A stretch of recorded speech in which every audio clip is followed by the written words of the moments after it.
Segundo Reis, capítulo 22, diz assim: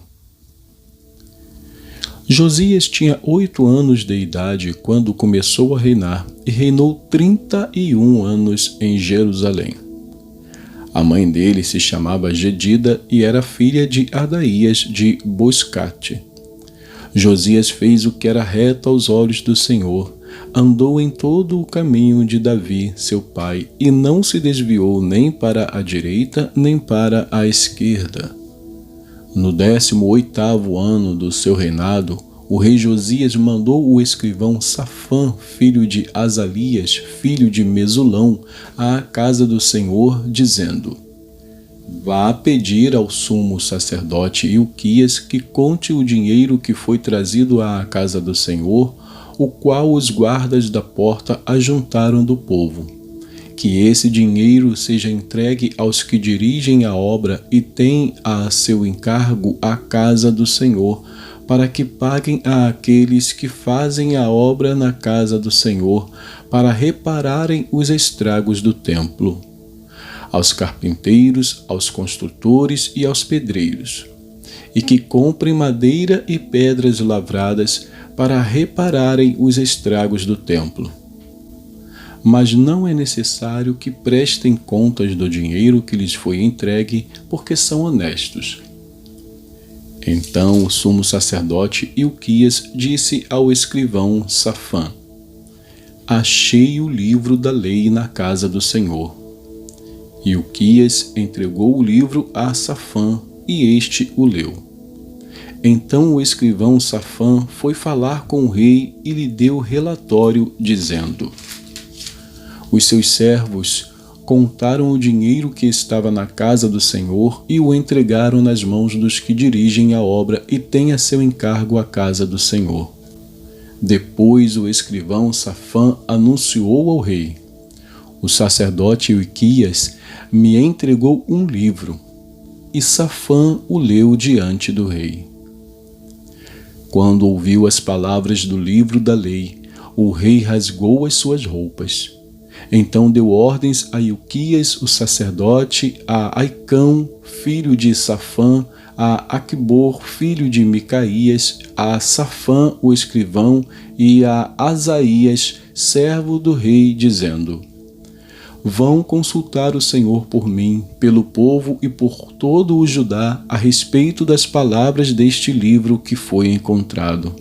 Porque é grande o furor do Senhor que se acendeu contra nós, porque os nossos pais não deram ouvidos às palavras deste livro, para fazerem segundo tudo o que está escrito a nosso respeito. Então o sacerdote Ilquias, Aicão, Aquibor, Safã e Asaías foram falar com a profetisa Ulda, esposa de Salum, encarregado das vestimentas da casa do Senhor, filho de Tigva, filho de Arás.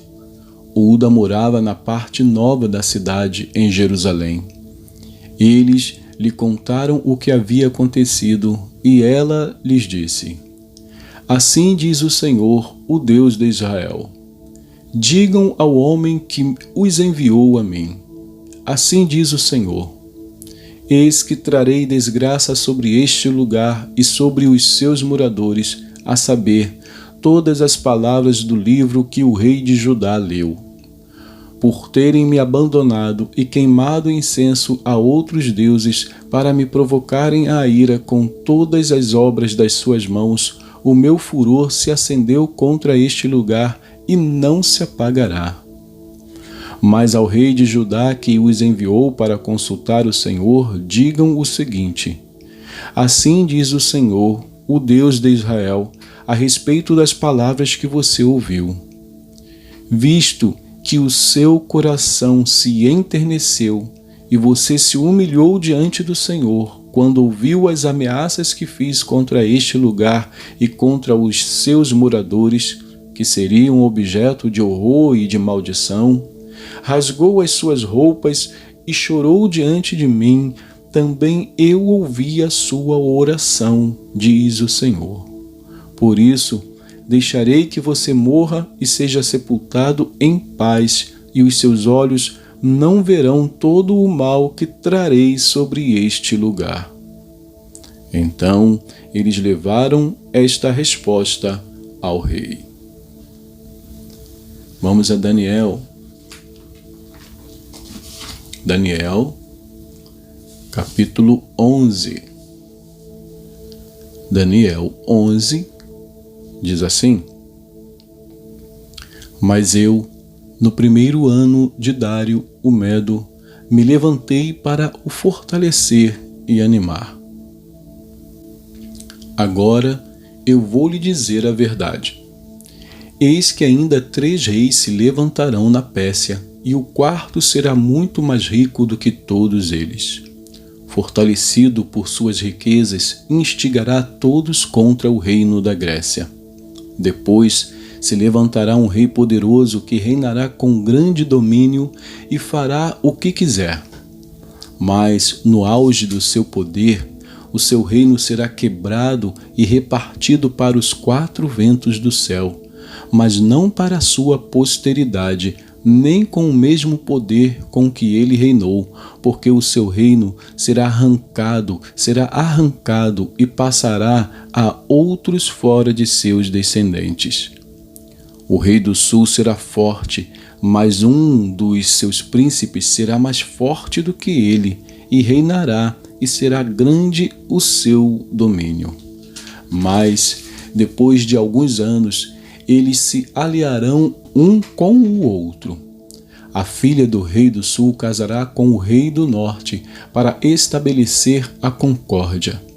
Ela, porém, não conservará o seu poder, e ele não permanecerá nem manterá o seu poder, porque ela será entregue juntamente com os que a trouxeram, o seu pai e aquele que a tomou por sua naqueles tempos. Mas em lugar dele se levantará um renovo da linhagem dela, que avançará contra o exército do rei do norte, entrará na sua fortaleza, lutará contra eles e prevalecerá. Também levará como despojo para o Egito os deuses deles, as suas imagens fundidas e os seus objetos preciosos de prata e de ouro. Por alguns anos ele deixará o rei do norte em paz. Depois, este avançará contra o reino do rei do sul, mas voltará para a sua terra. Os seus filhos farão guerra e reunirão um grande exército. Um deles virá apressadamente, arrasará tudo e passará adiante.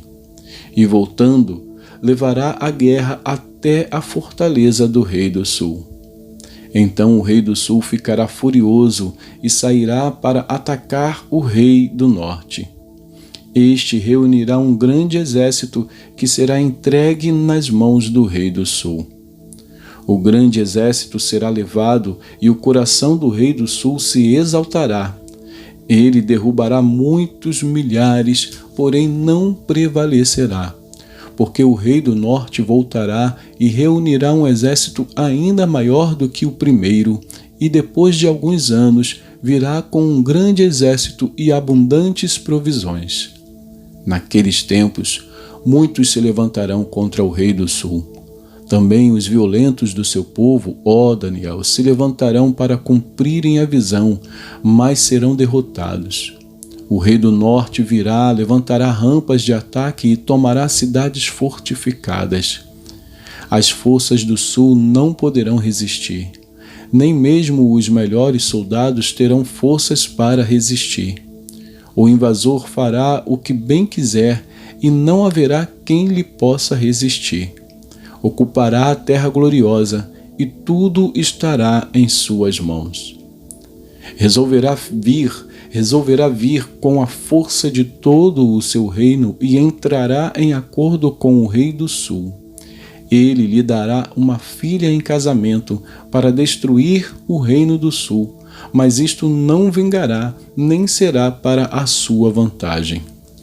Depois se voltará para as terras do mar e tomará muitas delas. Mas um príncipe porá fim à arrogância dele e fará com que pague por isso. Então voltará para as fortalezas da sua própria terra, mas tropeçará e cairá para nunca mais ser achado. Depois se levantará em lugar dele um que fará passar um arrecadador de impostos pela glória do reino. Mas em poucos dias será destruído, e isso sem ira nem batalha. Depois se levantará em seu lugar um homem desprezível, ao qual não tinham dado a dignidade real, mas ele virá de surpresa e tomará o reino com intrigas.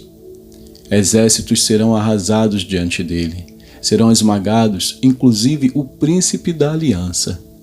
Apesar da aliança com ele, usará de engano, subirá e se tornará forte com pouca gente. Virá também de surpresa aos lugares mais férteis da província e fará o que nunca fizeram os seus pais, nem os pais de seus pais. Repartirá entre eles a presa, os despojos e os bens, e fará os seus planos contra as fortalezas, mas só por certo tempo. Despertará a sua força e a sua coragem contra o rei do sul, à frente de grande exército.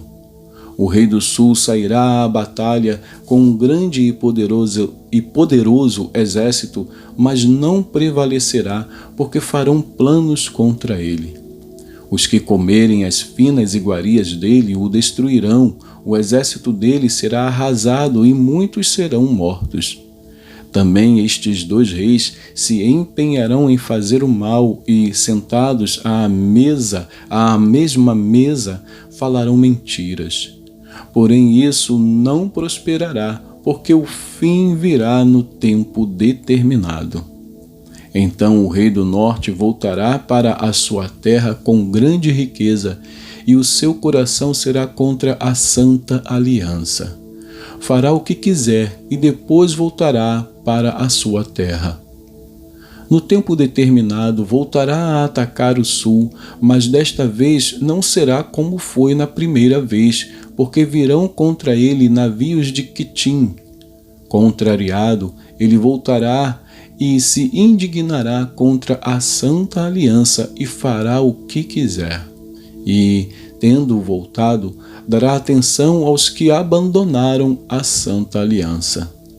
Forças enviadas por ele profanarão o santuário e a fortaleza. Acabarão com o sacrifício diário, estabelecendo a abominação desoladora. Com lisonjas perverterá aqueles que violaram a aliança, mas o povo que conhece o seu Deus se tornará forte e ativo. Os sábios entre o povo ensinarão a muitos. Todavia, cairão pela espada e pelo fogo, pelo cativeiro e pelo roubo, por algum tempo. Ao caírem, receberão uma pequena ajuda, mas muitos se ajuntarão a eles com lisonjas. Alguns dos sábios cairão para serem provados, purificados e limpos, até o tempo do fim, porque se dará ainda no tempo determinado. Este rei fará o que quiser, se levantará e se engrandecerá sobre tudo o que se chama Deus. Falará coisas incríveis contra o Deus dos deuses e será bem-sucedido até que se cumpra a indignação, porque aquilo que está determinado será feito. Não terá respeito aos deuses dos seus pais, nem ao Deus que as mulheres preferem, nem a qualquer Deus, porque se engrandecerá acima de tudo. Mas em lugar dos deuses, honrará o Deus das fortalezas. A um Deus que os seus pais não conheceram, honrará com ouro, com prata, com pedras preciosas e objetos de valor. Com o auxílio de um Deus estranho, atacará as mais poderosas fortalezas, e aos que o reconhecerem, multiplicará a honra e os fará reinar sobre muitos, e lhes repartirá a terra por um preço.